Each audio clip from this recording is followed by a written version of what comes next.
Okay, so I want to continue with this here. This is Samuel Adams, a speech that was delivered in Philadelphia in August of 1776. Okay. Having been a slave to the influence of opinions early acquired and distinctions generally received, I am ever inclined not to despise but to pity those who are yet in darkness. But to the eye of reason, what can be more clear than that all men have an equal right to happiness? Nature made no other distinction than that of higher or lower degrees of power of mind and body. But what mysterious distribution of character has the craft of statesman, more fateful than priestcraft, introduced? Okay, so let's start with this first sentence here. So having been a slave, or having been subject to, beneath, under the sort of the control of, the influence of opinions early required, perhaps premature, and distinctions generally received. General, not specific. I am ever inclined not to despise, but to pity those who are yet in darkness. So because of his experience of being a subject to the influence of these opinions, early acquired and distinctions generally received, he doesn't hate, he doesn't despise the people that are in a circumstance as he was. He now has pity on them. He feels sorry because he understands. He has empathy because he has been there. But to the eye of reason, sort of a poetic statement there, what can be more clear than that all men have an equal right to happiness? And I didn't make an emphasis on men there because I have anything to say about it. It just sort of came out that way. I'm sort of a slow reader, and I gotta make up for that. But to the eye of reason, what can be more clear than that all men have an equal right to happiness? Yeah, makes a good point there. My eye of reason is trying to find something that's more clear than the statement than all men have an equal right to happiness. I'm not seeing one. Nature made no other distinction than that of the higher or lower degrees of power of mind and body. Okay. So an interesting statement here.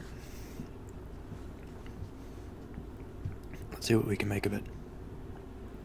So nature, it could imply this sort of temporal reality, the secular reality, the material reality, made no other distinctions than that of higher or lower degrees of power of mind and body.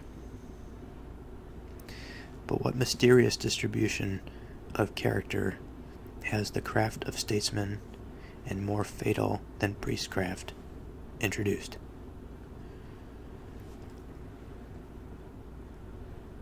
Interesting comparison here, huh? I mean, he's talking about remember, before I was talking about, in an earlier episode, I was talking about this sort of move away from the arbitrary priestly, or the, whatever he calls it earlier, the popery. This move away from it. And now he says, but what mysterious distribution of character has the craft of statesman? Now the statesman, since we moved away from the priestly, the popery, he says, more fatal than the priestcraft, introduced. Moving to the next paragraph. According to their doctrine, the offspring of a successful invader shall, from generation to generation, arrogate the right of lavishing on their pleasures a proportion of the fruits of the earth, more than sufficient to supply the wants of thousands of their fellow creatures, claim authority to manage them like beasts and of burden, and without superior industry, capacity, or virtue, nay, those disgraceful to humanity by their ignorance, intemperance, and brutality shall be deemed best calculated to frame laws and to consult for the welfare of society. All right, this is another cool little thing he's going into here, he's talking about, so okay, according to their doctrine, who's there, I think he's talking about the statesman. According to their doctrine, the offspring of the successful invader shall, from generation to generation, arrogate the right of lavishing on their pleasures a proportion of the fruits of the earth more than sufficient to supply the wants of thousands of their fellow creatures. So they're sort of the parasite he's sort of implying here. The statesmen become the parasite that takes more than they need. They take an undeserved right of lavishing on their pleasures a proportion of the fruits of the earth, more than sufficient to supply the wants of thousands of their fellow creatures. Claim authority to manage them like beasts of burden. So they're claiming the authority to manage men, humans, like beasts of burden, like oxen, like cattle. And without superior industry, capacity, or virtue, nay, those disgraceful to humanity by their ignorance, intemperance, and brutality. So intemperance, what does that mean? Hey Siri, define intemperance. Intemperance means lack of moderation or restraint. So lack of moderation or restraint. So ignorance, lack of moderation or restraint, and brutality shall be deemed best calculated to frame laws and to consult for the welfare of society. So this parasite that comes in, the statesman that comes in, with all of his ignorance, his intemperance, his brutality, he's gonna do it now. Okay, he's going to do what's deemed best, calculate to frame laws and to consult for the welfare of society. This doesn't sound great. This is not a good start. So where are we going from here? Were the talents and virtues which heaven has bestowed upon men given merely to take them more obedient drudges, to be sacrificed to the follies and ambitions of the few? Or were not the noble gifts so equally dispensed with a divine purpose and law that they should, as nearly as possible, be equally exerted, and the blessings of poverty be equally enjoyed by all? Interesting, you don't hear that sort of thing anymore, do you? So, let's answer that first question, huh?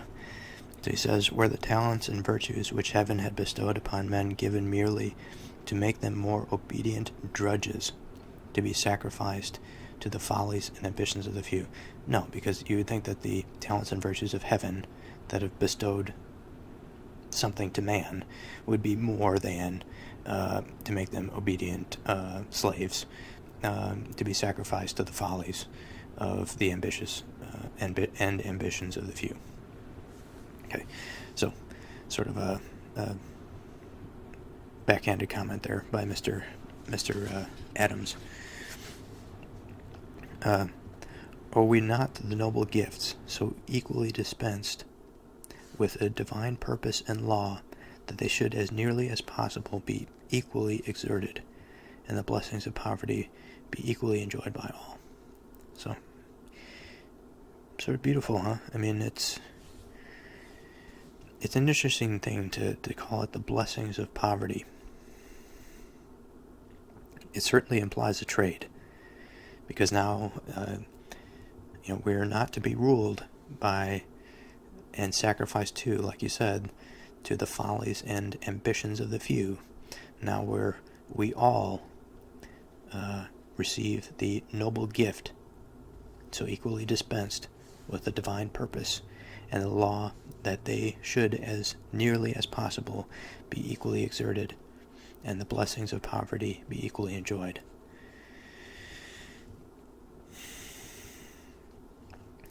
Away, then, with those absurd systems which, to gratify the pride of the few, debase the greatest part of our species below the order of men. Interesting. So, the people that are in charge, he's saying we've got to do away with these that say, or that view mankind as, or the people that are under them as less than. Like this is an equal system here.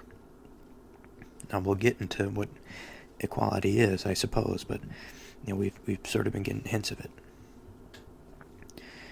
What an affront to the King of the universe to maintain that the happiness of a monster sunk in debauchery and spreading desolation and murder among men of a Caligula, a Nero, or a Charles, interesting comment there, of a Charles, is more precious in sight than that of millions of his suppliant creatures, who do justice, love mercy, and walk humbly with their God. No. So, I mean, he's saying here that these people, like the Caligula, the Neros, the Charleses of history, these are not what the King of the universe has intended to rule over man.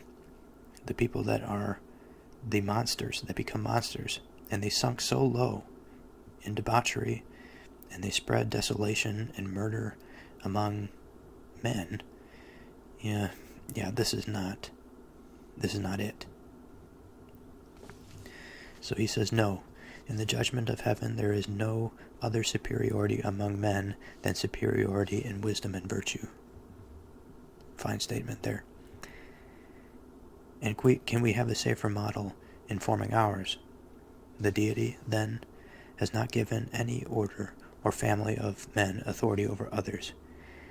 And if any men have given it, they only could give it for themselves. So this is interesting. I think even among the Jewish faith, and maybe the Orthodox faith, there is an inherent hierarchy. And so, I'm not educated enough to fully understand this hierarchy or what it exactly means, especially when you compare it to this tradition, this liberal tradition here that is bleeding through the pages and into my soul. There is wisdom here. I would hate for it to be incorrect.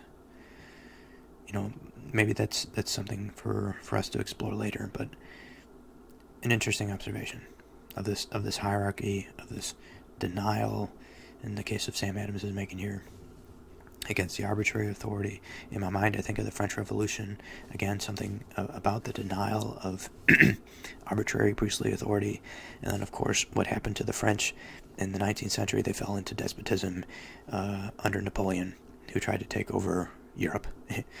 So certainly a people there in that example that were not ready to handle the burdens of their liberty. An interesting thought we'll come back to at some point, I'm sure. Okay, so where were we?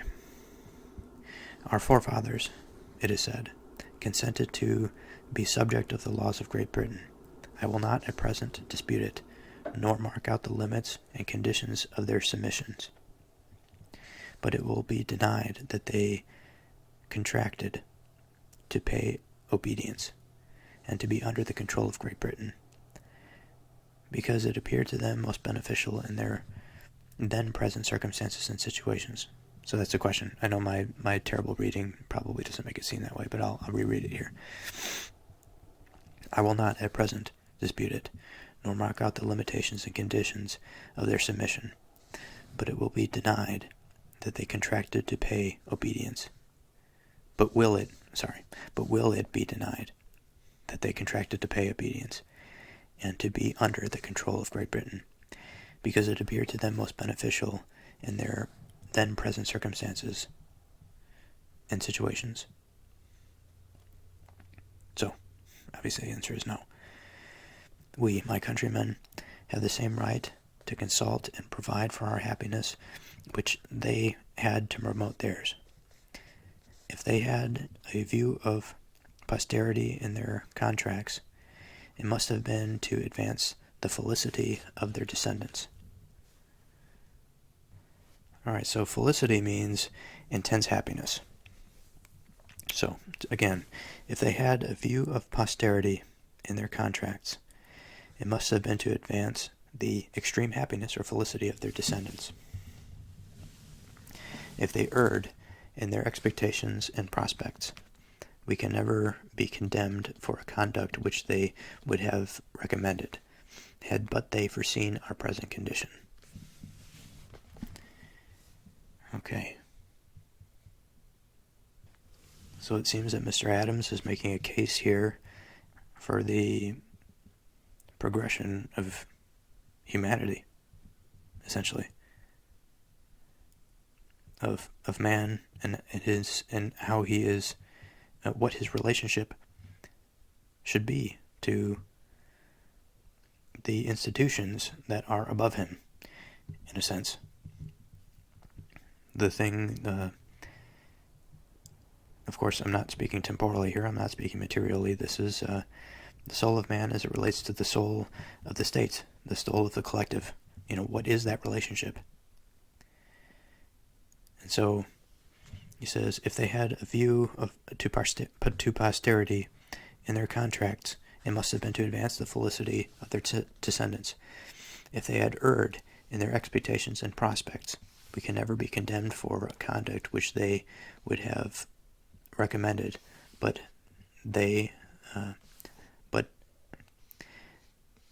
which they would have recommended had but they foreseen our present condition. So he's saying, they made a mistake, but we can't be condemned for their mistake. The subjection that we experience now, this is not right. All good and well for what has been for our forefathers. They gave us a lot, but we have to continue. And just because we want to continue now, it doesn't mean it's right for King